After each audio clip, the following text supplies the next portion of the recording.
I was driving down Main Street in sunny Fortuna, the friendly city. My Barracuda was in the shop, so I was in a rented Stingray, and it was overheating. I pulled into Dave's Shell Station. They said I had blown a seal. I said, fix the damn thing and leave my private life out of it. Okay, pal?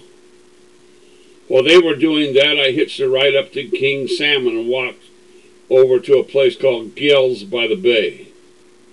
A real dive. But I knew the owner. He used to play for the Dolphins. I said, "Hi, Gil." You have to yell as Gil is hard of hearing. Gil was down on his luck. Fact is, he could barely keep his head below water. I bellied up to the sandbar.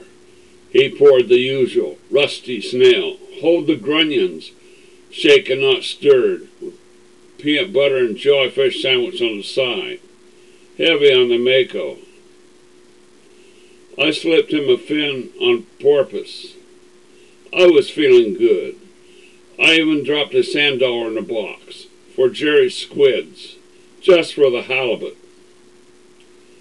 Well, the place was crowded. We were packed in like sardines. They were all there to listen to the big band sounds of Tommy Dorsal. What soul! Tommy was rocking the place with the very popular King Salmon Enchanted Evening, and the stage was surrounded by screaming groupers, probably there to see the bass player. Around then, this cute little yellow-tailed honeydew came in, and she was giving me the eye. So I figured it was my chance for a little fun. You know, a little piece of Pisces. But she said things I just couldn't fathom. She was too deep. She seemed to be under a lot of pressure. Boy, can she drink. She drank a lot. I said, "What's your sign?" She said, "Aquarium." I said, "Great, let's get tanked." I invited her back to my place for a little bait.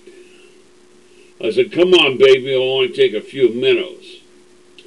She threw me the same old line. "Not tonight, I got a haddock."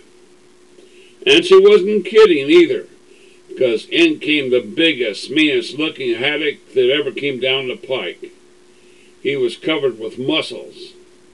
He came over to me and said, "Listen, shrimp, don't come trolling around here."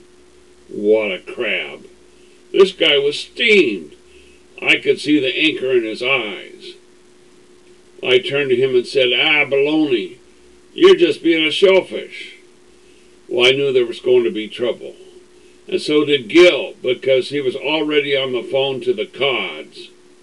The haddock hit me with a sucker punch. I catch him with a left hook. He kneeled over. It was a fluke, but there he was, laying on the deck, flat as a mackerel. I said, "Forget the cod, Gil, this guy's going to need a sturgeon." Well, the yellowtail was impressed on how I landed her boyfriend. She came over to me and said, "Hey, big boy, you're really a game fish. What's your name?" I said, "Marlin." Well, from there on, we had a whale of a time. I took her to dinner. I took her to drink. I bought her a bouquet of flounders. Then, I went home with her. What did I get for my trouble? A case of the clams.